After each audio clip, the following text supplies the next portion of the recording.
سب سے پہلے تو آپ لوگوں کو، گھر والوں کو، افسی کو، ہمایوں بھائی اور ببلی باجی، آپ لوگوں کو بہت مبارک ہو. اللہ کا شکر ہے دونوں بچے نکاح کے بندھن میں بن گئے. السلام علیکم ورحمۃ اللہ وبرکاتہ. کیسے ہیں آپ لوگ؟ بن گئے ہیں. ہیرا، میں سوچتی تھی ان کے نام سے کہ ہیرا، غار ہیرا سے ہمارا دین شروع ہوا تھا اور رسول اللہ نے جنت کا راستہ دکھایا تھا، تو دونوں غار ہیرا سے جنت تک تو آپ کے گھر میں سب کچھ آ گیا الحمدللہ ایک ہی جھٹکے میں. تو اللہ سبحانہ تعالیٰ مبارک کرے. آمین ثم آمین. نکاح جو ہے وہ کیا ہے؟ بیسیکلی نکاح جو ہے وہ ایک عہد ہوتا ہے، رائٹ؟ اور عہد بھی کیا ہے کہ ہم نے اللہ سبحانہ تعالیٰ کو گواہ بنا کے ایک عہد کرتے ہیں، لڑکا اور لڑکی اپنی زندگی کیسے وہ گزاریں گے. اس سے پہلے کہ آج ہم اس عہد کے بارے میں بات کریں، میں تھوڑا سا آپ لوگوں کو وہ یاد کرانا چاہتی ہوں، وہ عہد جو ہم نے سب سے پہلے اللہ سبحانہ تعالیٰ سے کیا تھا. کیونکہ جس کو وہ عہد یاد ہوگا، اگر اس نے اس کی پریکٹس کی ہوگی، تو اس کے لیے اس عہد پہ عمل کرنا بہت آسان ہو جائے گا. اور آپ لوگوں کو I'm sure آپ لوگوں کو پتا ہوگا کہ ہم سب نے اللہ سبحانہ تعالیٰ سے سب سے پہلے کون سا عہد کیا تھا. آپ کو یاد ہے کسی کو؟ الحمدللہ وعدہ الست کیا تھا نا. تو وعدہ الست جب ہم نے کیا تھا سورۃ الاعراف کی آیت نمبر 172 میں، جزاک اللہ،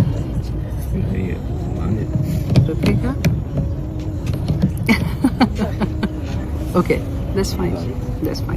Yeah. ہم نے سب سے پہلے دیکھیے، میں آج جو بھی بات کروں گی نا، آپ لوگ جسٹ اپنے آپ کو اس سینیریو میں کھڑا کر کے دیکھیں گے، کیونکہ وعدہ الست جو ہے وہ ہم سب نے اللہ سبحانہ تعالیٰ سے کیا تھا. ہم سب کی روحوں نے اللہ سبحانہ تعالیٰ سے کیا تھا. اور اللہ سبحانہ تعالیٰ نے سورۃ الاعراف کی آیت نمبر 172 میں فرمایا، اے نبی ان کو یاد دلواؤ. یاد کیوں دلواؤ؟ کیونکہ ہمیں یاد نہیں ہے نا، کہ اے نبی ان کو یاد دلاؤ وہ وقت جب ہم نے ان کو بنی آدم کی پشتوں سے نکالا تھا اور ان سے کیا وعدہ لیا تھا، الست بربکم، کیا میں تمہارا رب نہیں ہوں؟ تو ہم سب نے اللہ سبحانہ تعالیٰ سے عہد کیا تھا، بھلا کیوں نہیں. اللہ سبحانہ تعالیٰ فرماتے ہیں کہ یہ عہد کیوں لیا گیا تھا، تاکہ قیامت کے دن کوئی آ کے یہ نہ کہے کہ مجھے تو پتہ ہی نہیں لگا کہ یہ میرا رب کون ہے. اب یہاں پہ سوچنے کی بات ہے کہ اللہ سبحانہ تعالیٰ نے جو اپنا نام رب کا لفظ استعمال کیا ہے نا، رب کا کیا مطلب ہے؟ رب کا کیا مطلب ہے؟ پالنے والا. نمبر 1 مالک، خالق اور مدبر. اللہ سبحانہ تعالیٰ اگر مالک ہیں تو میں اور آپ کیا ہیں؟ اس کا اپوزٹ کیا ہوگا؟ غلام، رائٹ؟ اللہ سبحانہ تعالیٰ نے اپنے آپ کو اگر رب کا ہے تو ہم اللہ سبحانہ تعالیٰ کے غلام ہیں. اور غلام کون ہوتا ہے؟ غلام کیا کرتا ہے؟ ہمیں اپنی حیثیت سمجھنے کے لیے یہ سمجھنا بہت ضروری ہے کہ میں رب کی نظر میں کیا ہوں اور میرا کام کیا ہے. اب آج کل کے نوکروں کو دیکھ کے آپ یہ نہیں سمجھے کہ وہ غلام ہے، وہ بالکل غلام نہیں ہے. آپ کو واپس جانا پڑے گا تاریخ کے اندر کہ جب ایک انسان بکتے تھے، جب غلام خریدے جاتے تھے، ان کے 24 گھنٹے اپنے مالک کے حکم کے مطابق ہوتے تھے. وہ اگر کچھ کماتے بھی تھے تو وہ اس کے مالک کا وہ حصہ ہوتا تھا، اس میں ان کا کوئی حصہ نہیں ہوتا تھا. اور یہ کیوں ضروری تھا جاننا کہ میرا رب کون ہے؟ کیونکہ اللہ سبحانہ تعالیٰ نے جب آدم علیہ السلام کو اس دنیا میں بھیجا، آپ کو وہ سب کو وہ سٹوری پتہ ہے کہ آدم علیہ السلام کو کریٹ کیا، جنت میں بھیجا، اس کے بعد اس دنیا میں بھیجا. تو سب سے پہلے اللہ سبحانہ تعالیٰ نے ساتھ ہی سورۃ البقرہ میں کیا فرمایا تھا کہ تم اب زمین پہ اتر جاؤ، اب تمہارے پاس ہدایت میری طرف سے آئے گی. جو اس پہ عمل کرے گا کامیاب ہو جائے گا، جو نہیں کرے گا وہ دوسری طرف چلا جائے گا. اب یہاں پہ دیکھنے کی بات ہے کہ آدم علیہ السلام کو اللہ سبحانہ تعالیٰ نے تو اپنے ہاتھوں سے کریٹ کیا ہوا تھا. اللہ سبحانہ تعالیٰ نے فرمایا وَنُفِخَ فِيهِ مِن رُوحِهِ، تو اس میں روح اللہ سبحانہ تعالیٰ نے اپنی پھونکی. وہ جنت میں رہ کے آئے ہوئے تھے. تو اللہ سبحانہ تعالیٰ کہتے ہیں اچھا جی اب تم دنیا میں جاؤ، تم نے تو دیکھ لیا تم نے کیسے عمل کرنا ہے، ایک غلطی ہوئی تم نے معافی مانگ لی، اب غلطی نہیں کرنا، چلو اب دنیا میں جا کے عمل کرو. ایسا تو نہیں ہوا نا. اللہ سبحانہ تعالیٰ نے فرمایا کہ اب ہدایت ہماری طرف سے اوپر سے آئے گی اور اس پہ جو عمل کرے گا وہی جنت کا حقدار ہوگا. تو ہمیں یہ دیکھنا ہے کہ کیا ہم اس ہدایت پہ عمل کر رہے ہیں. سورۃ الاحزاب کی آیت نمبر 72 میں اللہ سبحانہ تعالیٰ فرماتے ہیں اِنَّا عَرَضْنَا الْأَمَانَةَ عَلَى السَّمَاوَاتِ وَالْأَرْضِ وَالْجِبَالِ، کہ ہم نے اپنی امانت جو ہے وہ آسمانوں، زمینوں اور پہاڑوں پر پیش کی. اب غور کیجئے اس ایک آیت کو. تو میں نے یہ امانت اپنی آسمان زمین اور پہاڑوں پہ پیش کی. وہ کیا امانت تھی؟ قرآن ایک دین تھا. اس وقت تو آدم علیہ السلام کے زمانے سے آ رہا نا.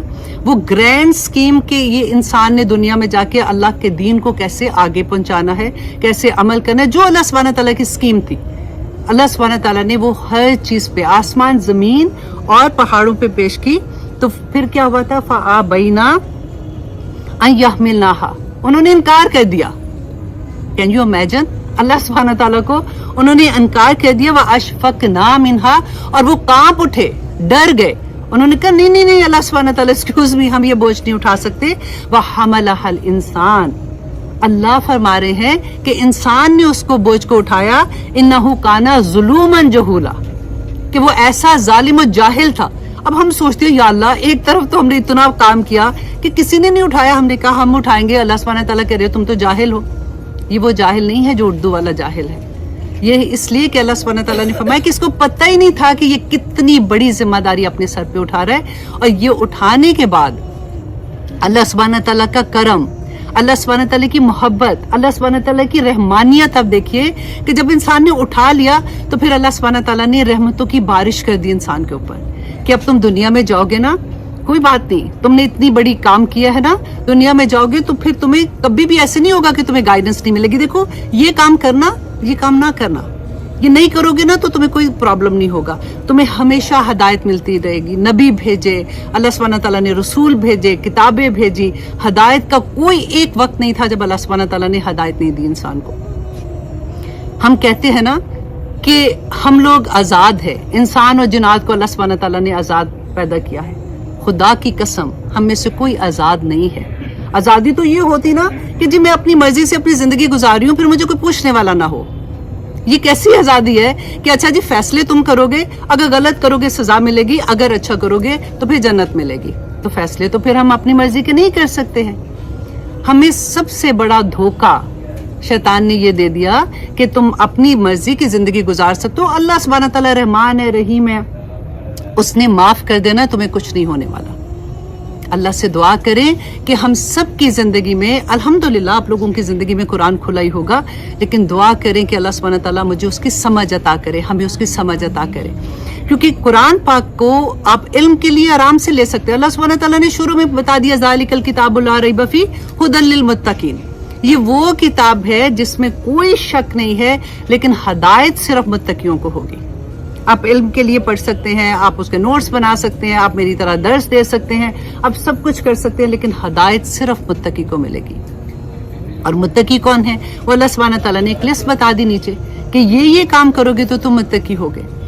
دیکھیے اگر ہمیں قرآن ہماری زندگی میں نہیں کھلا ہوگا نا, ہمیں یہ کبھی نہیں پتا چل سکتا کہ ہم کیا چیز صحیح کر رہے ہیں, کیا چیز غلط کر رہے ہیں. ہم کیسے, ہم نے جو ماں باپ سے سیکھا, اپنے انوائرمنٹ سے سیکھا, دوستوں سے سیکھا, رشتہ داروں سے سیکھا, ہم نے نیکی کا معیار اپنے مطابق بنا لیا.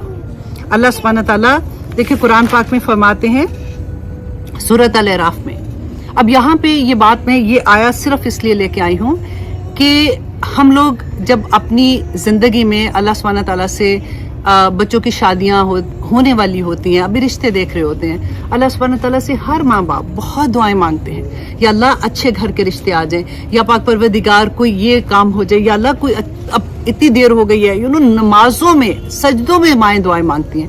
اور جب اللہ سبحانہ تعالیٰ وہ رشتے عطا کر دیتے ہیں, وہ رحمتیں عطا کر دیتے ہیں, وہ نعمتیں عطا کر دیتے ہیں, تو ہم کیا کرتے ہیں؟ آپ یہاں پہ غور کیجئے کہ غم کا صبر بہت آسان ہے. جب انسان پہ غم آتا ہے نا, فوراً اللہ کے پاس جڑ جاتا ہے, روتا ہے, دعائیں مانگتا ہے. خوشیوں کا صبر بہت مشکل ہے, بہت مشکل ہے. جب انسان کو اللہ سبحانہ تعالیٰ نعمتیں عطا کرتا ہے, وہ سوچتے ہی نہیں ہے کہ میں اسی رب کو ناراض کر رہا ہوں. آپ کین یو امیجن کہ وہ بچی اور وہ بچہ جس کی شادی ہو رہی ہے, جس کو ہم نے اللہ سبحانہ تعالیٰ سے دعائیں مانگ مانگ کے اکٹھا کیا, ان کو ہماری دعاؤں کی کتنی ضرورت ہے. ان کی شادی پہ ہم لوگ جیسے کر رہے ہوتے ہیں, آپ میں سے ہر عورتیں اچھے سے اس بات کو جانتی ہیں کہ جس طرح کی مہندیاں آج کل ہم لوگ کرتے ہیں, آج کل کیا کافی دیر سے ہو رہی ہیں,